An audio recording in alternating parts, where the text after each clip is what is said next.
Hello and welcome to Dragnet Live from OTRGold.com. I'm your host, Austin Bach. Happy to be here. And thank you for being here. If this is your first stream, we're here every Monday, Wednesday, and Friday at 9 a.m. Pacific, listening to one episode of Dragnet until we have listened to all 310 episodes currently available. I am at the very tail end of this cold that I've had.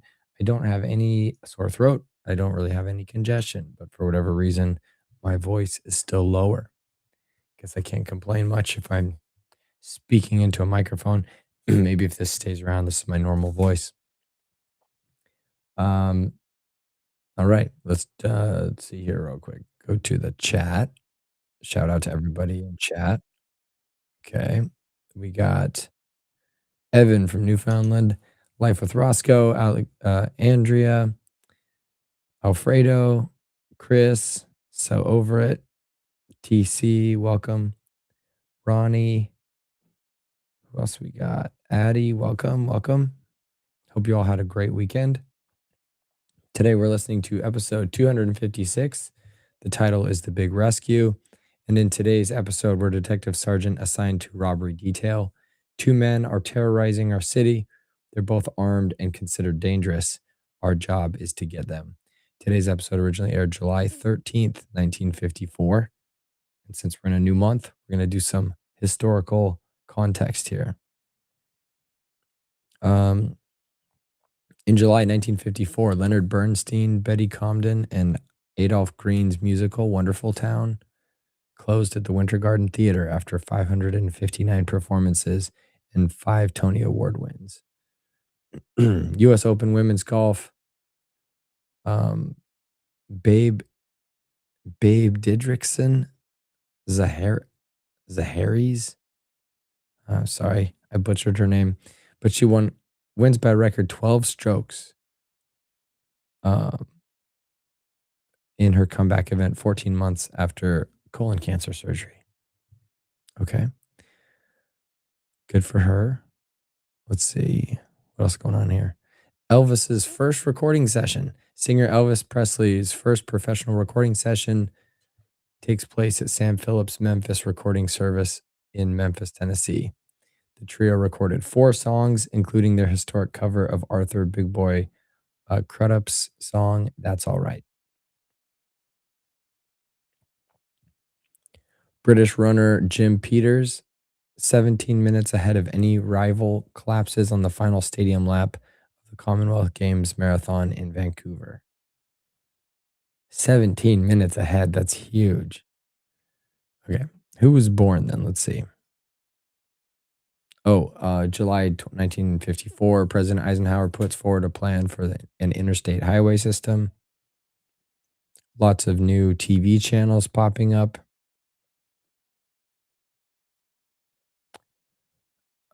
American tennis champion Maureen Connolly's right leg is crushed in a horse riding accident, ending a brilliant career at just 19. Man, I hate when that kind of stuff happens. July 28th, On the Waterfront, directed by Elia Cousin.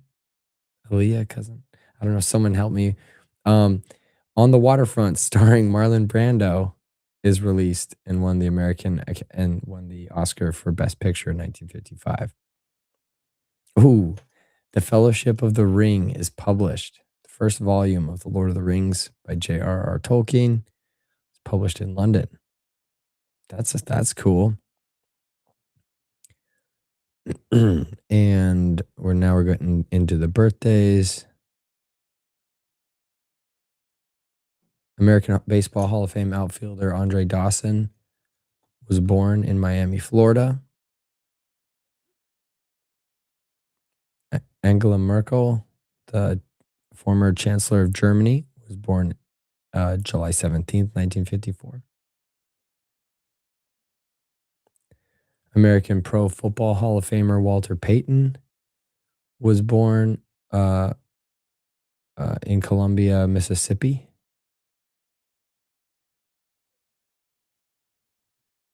Former dictator of Venezuela, Hugo Chavez, was born in July 28th. Football coach Al Davis got married this month. Master of Groucho Marx, master of quick wit and widely considered one of the best comedians of the modern era, got married this month. And famous deaths. We'll end with this one. Frida Kahlo, Mexican painter who explored questions of identity, post-colonialism, gender, and race in Mexican society, dies of a pulmonary embolism at 47. And George Machine Gun Kelly also died. American gangster during the Prohibition, dies in prison of a heart attack, age 54. So lots of things happening. We'll get this month, or the month this episode aired. So, we had a couple people join in since then. Vic, Roger, welcome. Again, I'm going to share my screen. We're going to get today's show started.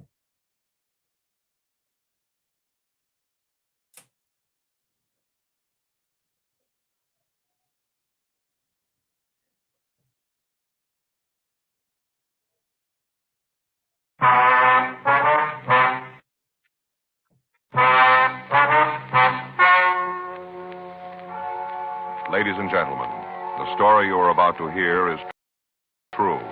The names have been changed to protect the innocent. Dragnet.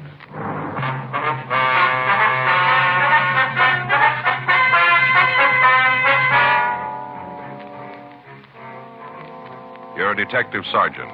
You're assigned a robbery detail. 2 men are terrorizing your city. They're both armed and considered dangerous. Your job, get them. It was Thursday, September 9th. It was warm in Los Angeles. We were working the night watch out of robbery detail. My partner's Frank Smith. The boss is Chief of Detectives Thad Brown. My name's Friday. I was on my way back from the street, and it was 11:42 p.m. when I got to the 814 Club, the back room. I hate to think what's going to happen when Mr. Negri hears about it. It's going to be pretty bad. Yes, sir. How about it, Joe? You catch the fellas yet? No, sir. Description's out. Guys from the F cars are checking the neighborhood. Haven't got nothing yet, though, huh? No, sir, not yet. Wish I was home. Sir? If I was home, I could turn off the phone. I got one of those attachments in the extension in the bedroom that turns it off. Wish I was there now. Mr. Negri's really going to be sore. Mm-hmm. Was there anything at all about the 2 men that would stand out and make it a little easier for us to identify them? Tell you the truth, Sergeant, if there was, I didn't see it. All right. I was scared. Darn scared, and I'm not afraid to say so. Yes, sir. I can tell you again, if you want me to, about the robbery. All right, if you would. Might be something you didn't remember the first time through. Okay. Guess it was about 11:15 when it came in. Just a guess, but I think it was about then. A dark one. He had the machine gun. He kind of moved over so he had a good look at the people sitting at the bar. What kind of a gun was it? Machine gun. I see. Go ahead. Guess he could have hit him off from where he was. Held the gun kind of low, you know, like at his hip here. Mm-hmm. What about the other one? Well, he waited with his friend, and he walked up to the bar and stood right in the middle of the floor. He had the automatic, huh? Yeah, it looked like a .45. He stood right in the middle of the place, just looking there, watching me. What happened then? Well, the fellow out in front reached over and pulled the plug in the jukebox, turned it off right in the middle of the record, pulled the plug. And that's what made the other people turn around. Turned right around and looked at the guns. That's when the light fellow, the one with the .45, he said, "Sit where you are. This is a stick-up." Are those his exact words? Well, near as I can remember, yeah. He kind of had a squeaky little voice, like it was still changing, you know? Yes, sir. But those were the words. Sit right where you are. This is a stick-up. All right, Mr. Gilmore, you want to go ahead? Well, the one with the funny voice told everybody to get up and turn around so they was facing the bar, you know, with their back to the hold-up man. Made them all turn around. Mm-hmm. Then he told them to start in the back of the place and walk over to one of the tables and dump all their money out. Said not to forget anything, put it all there. Did they take anything besides money? Not that I saw. Well, there were a couple of people who had pretty good-looking watches on, but the only thing the bandits seemed to want was cash. I see. Then they left after they got the money, is that right? Yeah. Walked to the door and said for us not to try to call anybody for 5 minutes. After that, they walked out. Did you see if they had a car? No, sir. Didn't even go near the door. We did like they said, 5 minutes, and after that, I called you. Mm-hmm. You'd know them again if you saw them, would you? You bet I would. You put me in a crowd with them, and I'll tell you. No trouble there. I'd know them. Oh, excuse me. Go right ahead. 814 Club. Yeah. Oh, yeah, Mr. Negri. Uh-huh. That's right. Well, who called you? Yeah. Well, there wasn't anything I could do about Mr. Negri. Well, no, sir. Both of them had guns. Yeah. All right, sir. That's the way you feel about it. All right, sir. Fine. I'll be in the morning. Right. Good night. Fired me. Well, that's too bad. I thought I heard you say you'd be in the morning now. Yeah. Well, I come in to pick up my money, you know. I see. Yeah. Time I get here tomorrow, I'll have another change of heart, so hire me back. I've been fired 12 times already. 12. He always hires me back. Isn't anybody else who worked for him? Is that right? Well, he had a lot of trouble keeping help. He thinks I should have stopped the hold-up men myself. Just walked in with my bare hands and stopped them.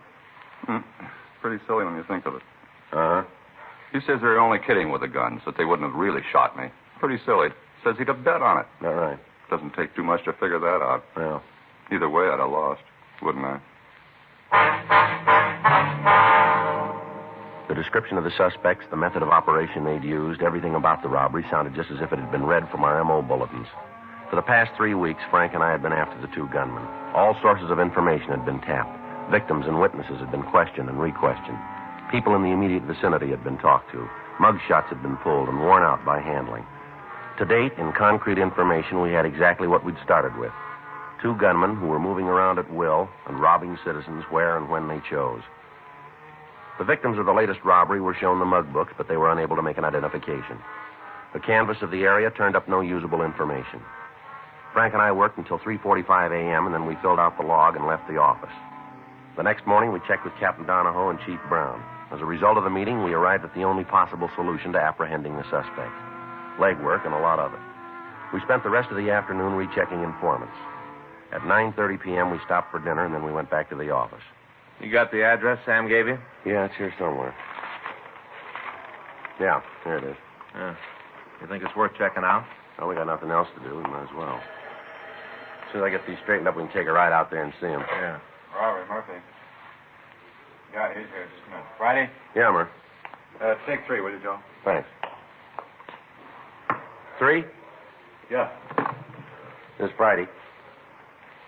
Yeah, boy. When was that? Well, it's possible. Did you see anybody else? All right, we'll come right over. Bye.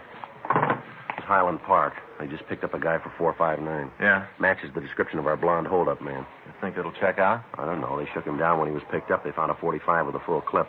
It's pretty heavy for a burglar. Yeah, let's go over and talk to him. Sure be a break. We've been chasing luck long enough. Well, maybe we caught up. Frank and I signed out of the office immediately, and we started over to Highland Park. It wasn't the first time we'd gone out on a similar call. During the time we'd been after the hold-up men, there'd been several others. All of them had to be checked out. We never knew when an odd piece of information might turn the lead that we'd been looking for.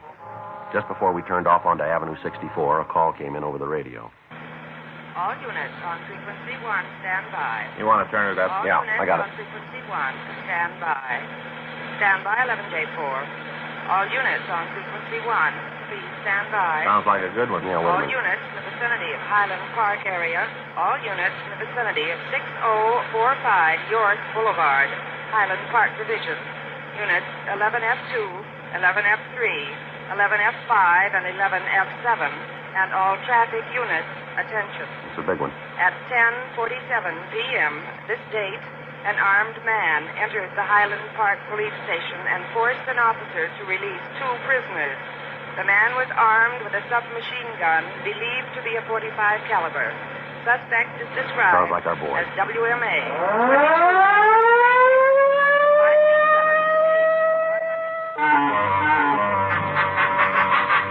Highland Park Police Division is a large brick building located on York Boulevard. On the ground floor is a booking desk and a couple of administration offices. Directly behind the booking counter, across the hall, is a cell block. Prisoners are held there pending further investigation or transfer to the main jail. When Frank and I arrived, there were a dozen police cars around the building. Other units were searching the area for the escaped suspects. The call had gone out to the entire state, and members of the Highway Patrol and the Sheriff's Department and all other departments were joining in the manhunt. Frank and I talked to Officer Boyd Hutchins, the policeman who'd been on duty when the escape took place. Well, he came in the side door, and first I thought he just wanted some information. Uh-huh. When I walked over to take care of him, I couldn't see the gun. He was carrying it low, kind of hidden by the counter. You didn't see him come into the building then, huh?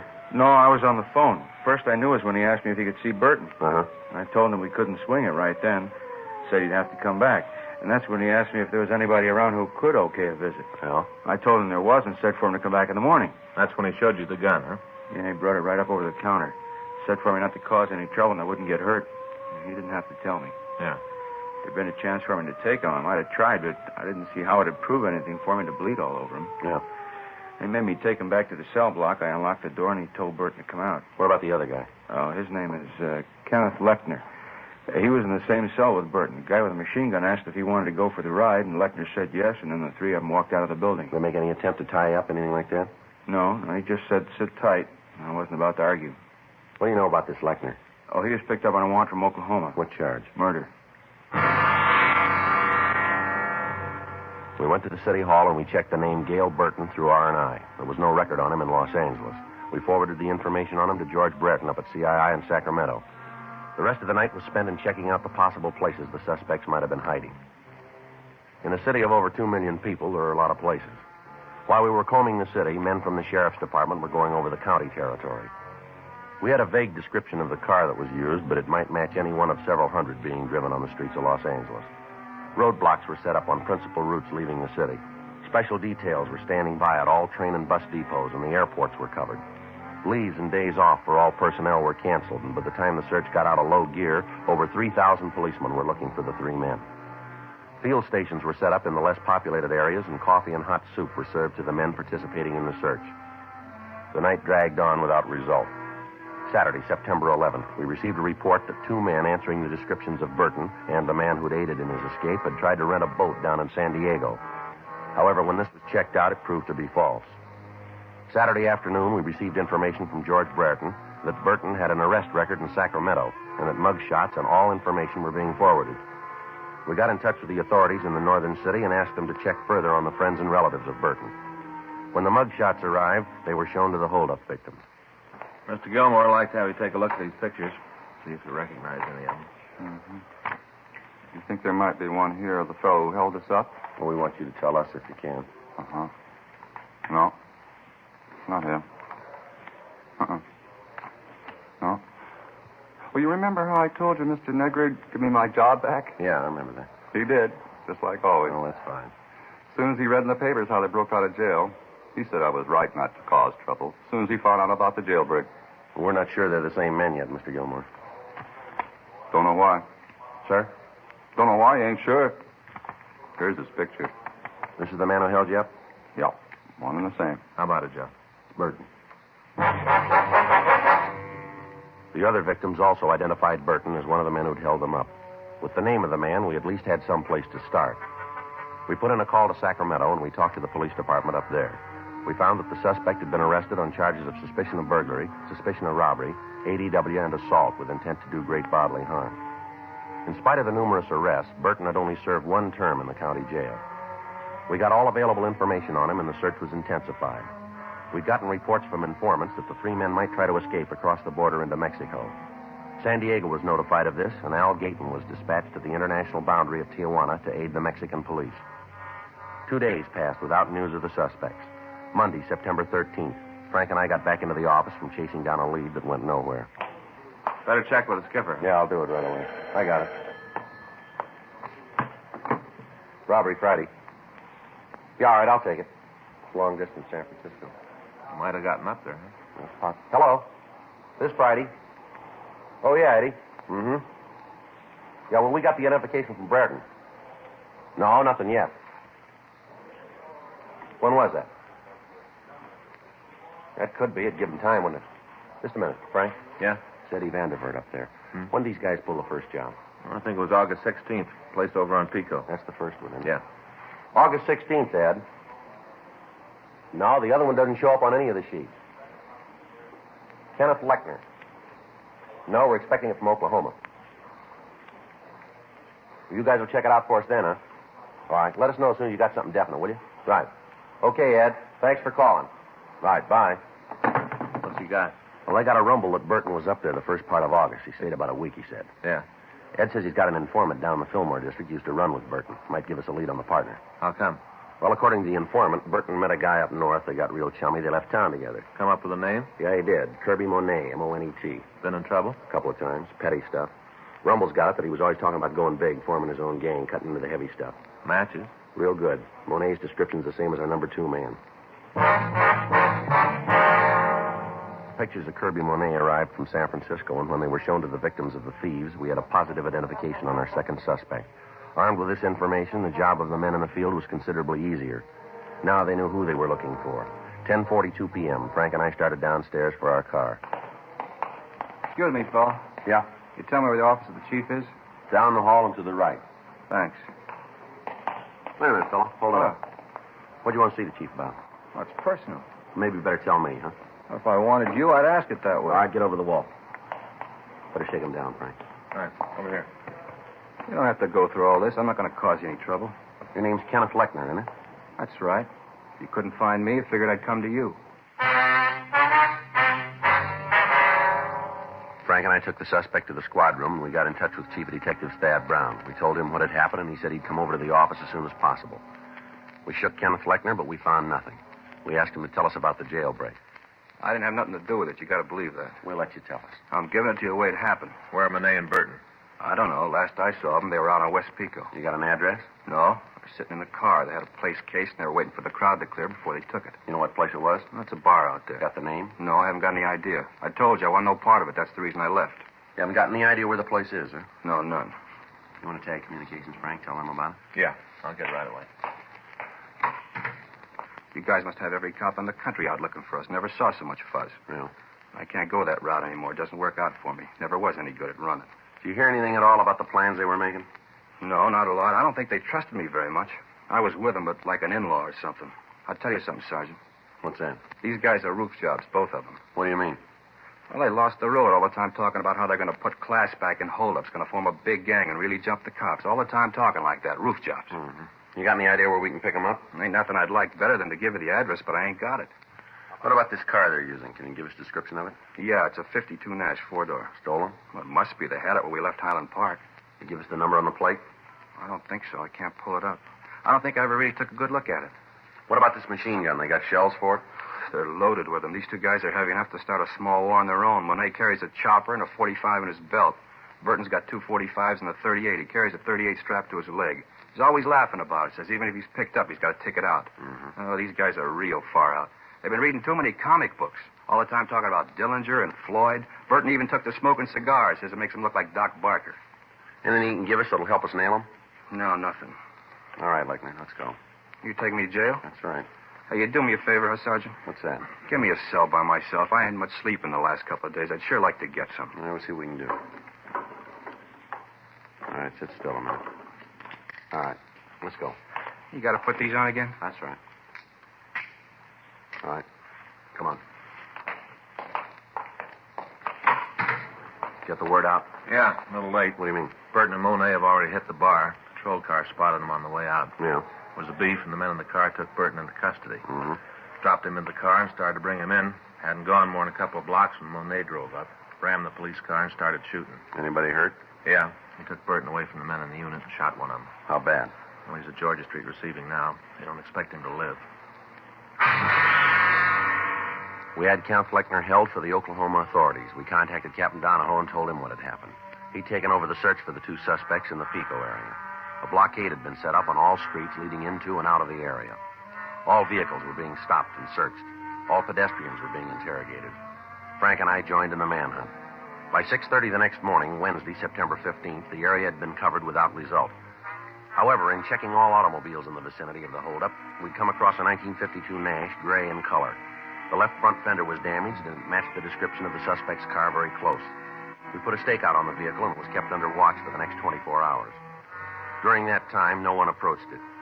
We checked the license number with Auto Theft Division and found the car to be stolen. It had been taken from the owner 5 days before on September 10th.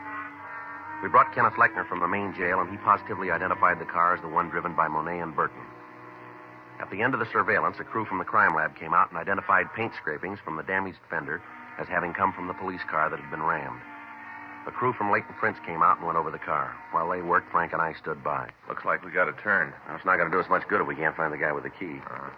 Well, he should be about finished now. I'll check with him. All right. I'll walk over with you. Excuse me. Yes, ma'am? Something we can do for you? You know what those men are doing to that car? Police business. You a cop? That's right.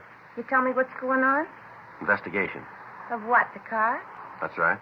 What are you looking for? Information. Not going to tell me, huh? Well, it'd be a little better if we didn't, ma'am. Okay. But he's not going to like it, not a bit. Who's that? The fellow that owns the car. He's not going to like having all you guys roam around. You know the man that owns the car? Sure. I'm figuring to get married. I know him. What's his name? Monet's kind of French-like, romantic. How long you know him? Not long. Sort of a whirlwind courtship, you'd say. Just met each other and we knew. You know where this Monet is now? Not right off. I know where he'll be. Where's that? At his place. I'm supposed to meet him there at 7:30 tonight. We got a date. Why, you want to talk to him? That's right. He's a nice fellow. You'll like him. Almost everybody does. Is that right? Never knew anybody met Kirby didn't want to be around him all the time. Everybody wants to be around Kirby. You know him. You'll see. Well, I won't be too hard, ma'am. Huh? He's already convinced us. We had the girl, Drusilla Roth, show us where the suspect was living. The results of the investigation by Leighton Prince brought out several partial fingerprints. These were identified as belonging to both suspects. We checked with the landlady at the apartment. She verified the fact that Monet and Burton had moved into the place 3 days before. She told us that neither man was at home. In our company, we checked the room. Under a pile of dirty clothes in one of the bureau drawers, we found several boxes of ammunition for the .45s and the .38. There were also several hundred rounds of cartridges for the machine gun. Because of the physical structure of the building, it was decided that the best way to keep the place under surveillance would be for one team to cover the front door, another to watch the rear entrance, and a third to wait in the room itself. Frank called the office, and Sergeants Murphy, Rafferty, and Benson, along with Lieutenant Stoner, came out to help us. We instructed the manager to stay in her room and not let on to either of the suspects that we were in the building. We waited. 6:45 p.m. Should be showing up pretty quick, huh? Yeah. Any word from Georgia Street? Well, I talked to Stoner when he got here. They've given Simon a couple of transfusions. Yeah. Figure they're going to be able to transfer him to General the first thing in the morning. You gonna make it then? Well, looks like it. They took a .38 out of his left lung, 2 more out of his hip. Pretty rough go. Yeah. What time he got? 6:47. Should be here by now if he's going to keep that date. Now, there's another one that comes first. At 7:06 p.m., there was a knock on the door. It was a signal that we'd arranged. We opened it and found that Lieutenant Stoner had come up to tell us that Gail Burton had been taken into custody. He'd approached the apartment, and as soon as the officers stopped him, he'd surrendered, offering no resistance. Stoner wanted to tell us that he and Benson would take the suspect downtown for booking. Frank and I settled back to wait for Monet. 9:20. Oh, I'd sure like a smoke. Yeah. Why is it, Joe, you and I always draw the stake inside the room where all we can do is sit? I don't know. You usually ask for it that way, don't you? Well, next time we're going to take one of the entrances. Sit out there in the car. Smoke when you want. If you want something to eat, you just run down to the drugstore for a candy bar. It's a lot better duty, Joe.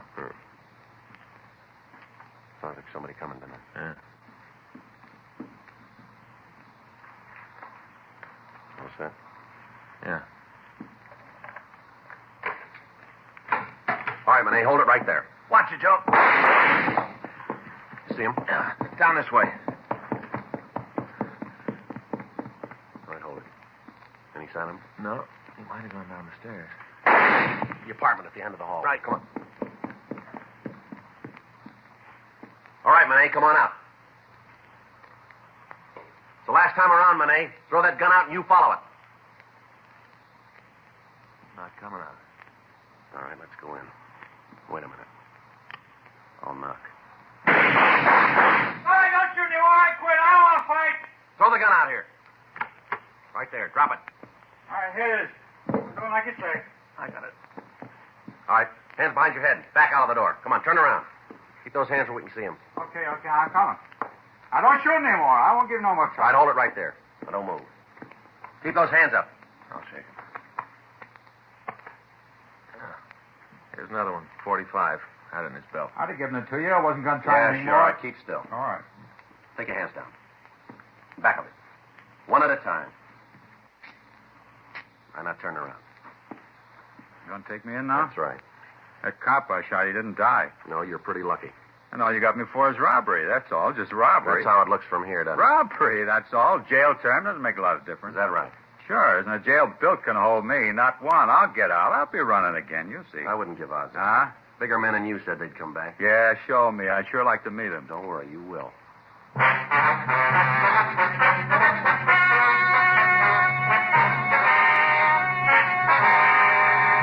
Kenneth Nelson Lechner was returned to the state of Oklahoma for prosecution on a murder charge.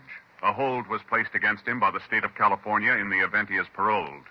Gail Claude Burton and Kirby Arno Monet were tried and convicted of robbery in the first degree, 6 counts. Violation of Section 4574 PC, bringing a firearm into a prison, violation of the machine gun law, and assault with intent to commit murder. Robbery in the first degree is punishable by imprisonment for a period of not less than 5 years. Violation of Section 4574 is punishable by imprisonment for a period of not less than 1 year in the state penitentiary. Violation of the machine gun law is punishable by a term in the state prison not to exceed 5 years and or a fine of $5,000.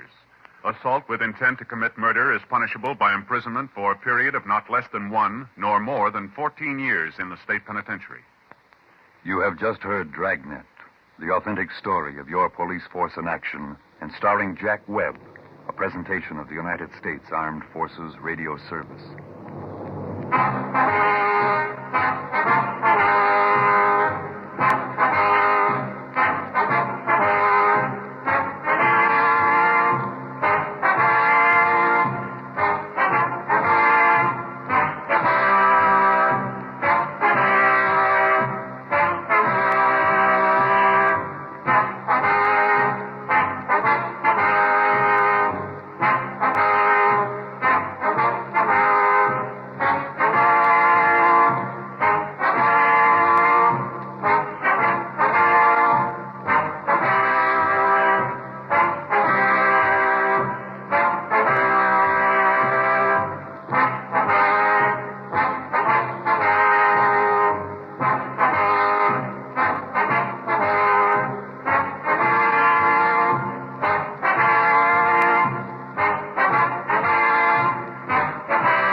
All right. Hope you guys enjoyed that episode. I was going to say something about it. Oh, we're getting spoiled with all these Armed Forces radio versions of these because we skip all the commercials.